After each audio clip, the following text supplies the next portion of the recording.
मत्तदीपेन्द्र मृगराज दवान लाही, संग्राम वारिधि महोदर बंदनोथम, तस्याशुनाशमुपयाति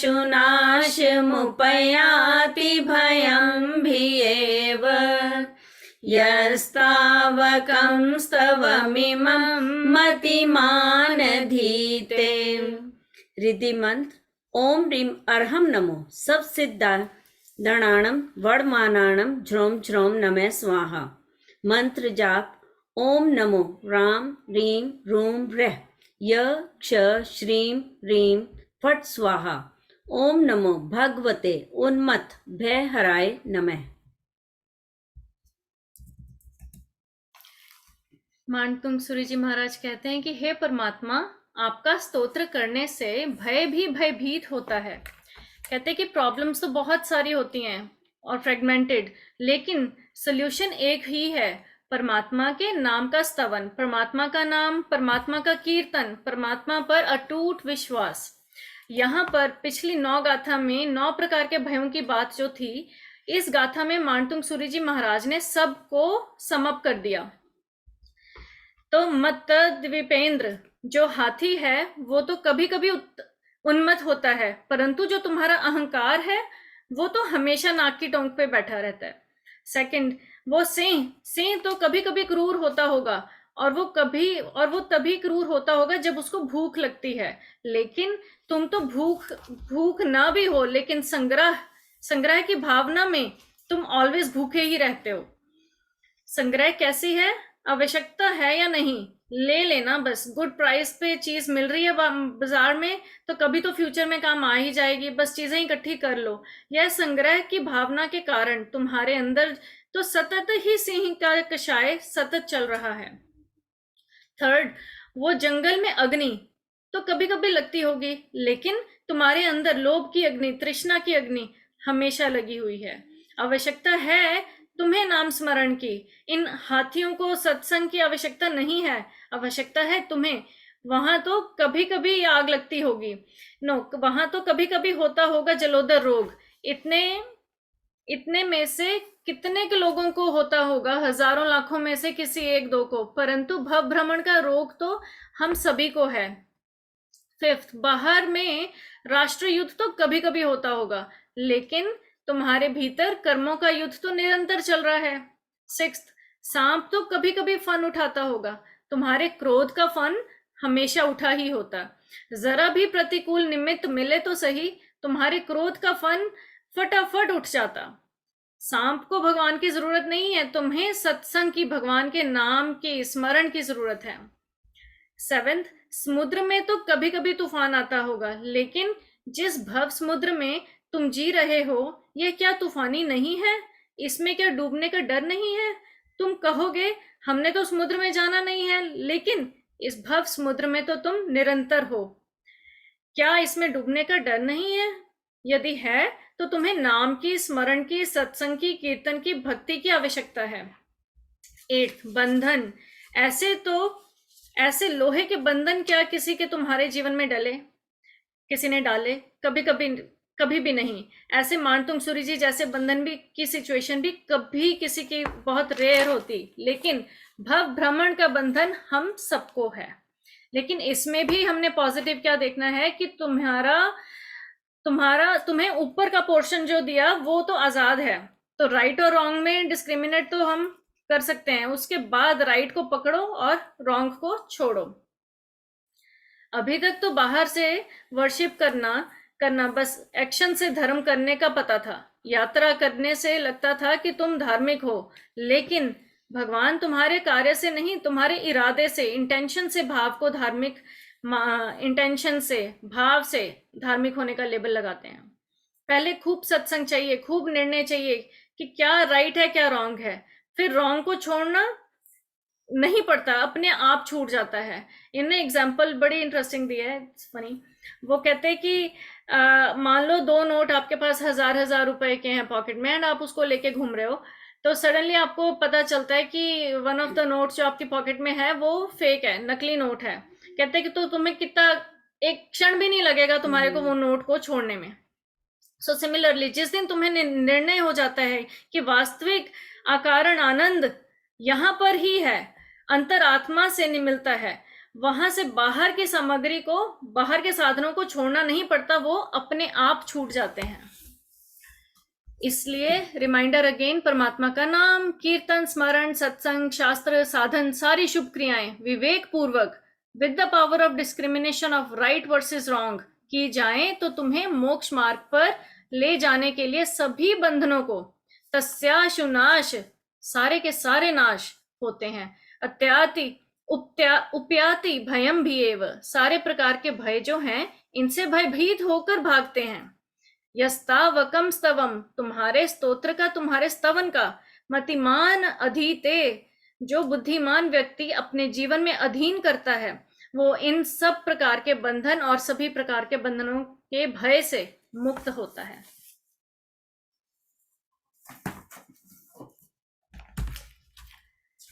From Didi's book, of a wise man who recites this eulogy of yours, the fear arising from these 8 sources, such as intoxicated elephant, lion, fire, serpent, battle, ocean, dropsy, and bonds, suddenly dies away, as if it were being frightened.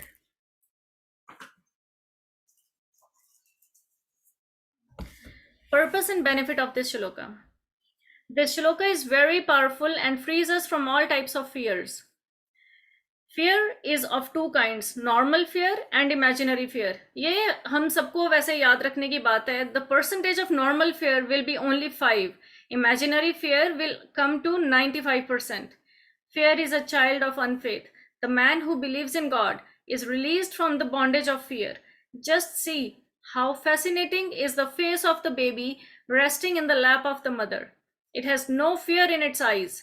It has joy on its lips. It is full of peace. We perpetually live in fear of one thing or the other. We fear wild animals, wars, storms, earthquakes, landslides, incurable diseases, loss of wealth, name, and fame.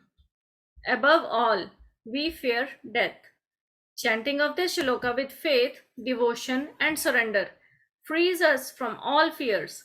Once we have surrendered, God's grace comes to us and our shackles are broken. We become fearless. Over to you, Kashmira Didi.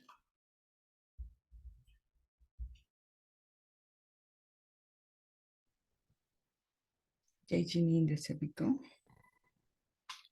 गज अहि दबरण सिंधु, गद बंधन भय मृगजीत, सो भय ही भयभीत हो, जो थुत्ती पढ़े विनीत। हे प्रभु, जो बुद्धिमान पुरुष आपके इस स्तोत्र को भक्ति पूर्वक पढ़ता है, उसका मदोन्मत्त हाथी, सिंह, दावानल, सर्प, युद्ध, समुद्र, जलोदर रोग और कारागृह आदि से उत्पन्न हुआ भय ही मानो भयभीत होकर भाग जाता है। Question answer. इस काव्य में आचार्य श्री मानतुंग जी महाराज क्या कह रहे हैं? इस काव्य में आचार्य महाराज कह रहे हैं कि जो मतिमान यानी बुद्धिमान पुरुष इस स्तोत्र का पाठ करता है, वह सर्व भयों से मुक्त हो जाता है। इस काव्य में मतिमान विशेषण किसके लिए दिया गया है? इस काव्य में मतिमान विशेषण भक्त पुरुष के लिए दिया गया है। काव्य में तावकम यह शब्द किसका अर्थ बोध करा रहा है? आपके अर्थात प्रभु आदिनाथ भगवान के स्तोत्र भक्तामर का अर्थ बोध करा रहा है। प्रभु आदिनाथ भगवान के स्तोत्र के पढ़ने से क्या होता है? प्रभु आदिनाथ भगवान के इस भक्तामर स्तोत्र के पढ़ने से मानो भय ही भयभीत होकर के भाग जाता है। इस श्लोक में आचार्य श्री मानतुंग जी ने समुदाय रूप से कितने प्रकार के भयों का कथन किया है?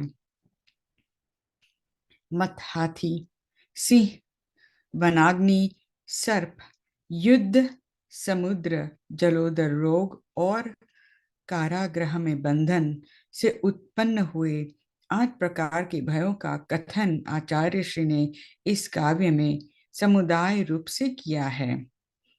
उपर्युक्त 8 प्रकार के भय किसके प्रभाव से भाग जाते हैं? भगवान की भक्ति स्तुति यानी कि भक्तामर के पाठ के करने के प्रभाव से उपर्युक्त 8 प्रकार के भय मानो भयभीत होकर ही भाग जाते हैं। भगवान की भक्ति करने से भक्त क्या इतने ही प्रकार के भयों से मुक्त रहता है अथवा और भी? इसके अलावा और भी जितने तरह के दुख, बंधन आदि के भय संसार अवस्था में हो सकते हैं, उन सभी से मुक्ति दिलाने की सामर्थ्य भक्ति में है। भगवान पर आस्था भक्ति रखने वाला हमेशा निर्भीक, निडर, निश्चिंत और सुरक्षित रहता है। उसके कुछ उदाहरण, पहला है श्री कृष्ण के पुत्र प्रद्युमन कुमार की संकटों में रक्षा। दूसरा है श्रीपाल पर हर जगह संकट किंतु रक्षा होती रही। तीसरा है राजा वज्रकर्ण। चौथा है सुदर्शन सेठ। पांचवा है सती अंजना। छठा सती सीता। सातवां है अंजन चोर। आठवां है वादिराज मुनि। नौवां है आचार्य सम्मत भद्र। 10वां है आचार्य कुमुद चंद्र। इन सभी ने प्रभु पे आस्था करके भक्ति की थी और वो हमेशा से ही निर्भीक, निडर, निश्चिंत और सुरक्षित रहते हैं। 47 नंबर के श्लोक की क्वेश्चन आंसर यहाँ समाप्त होते हैं। जय जिनेन्द्र। जय चंद्र, थैंक यू दीदी।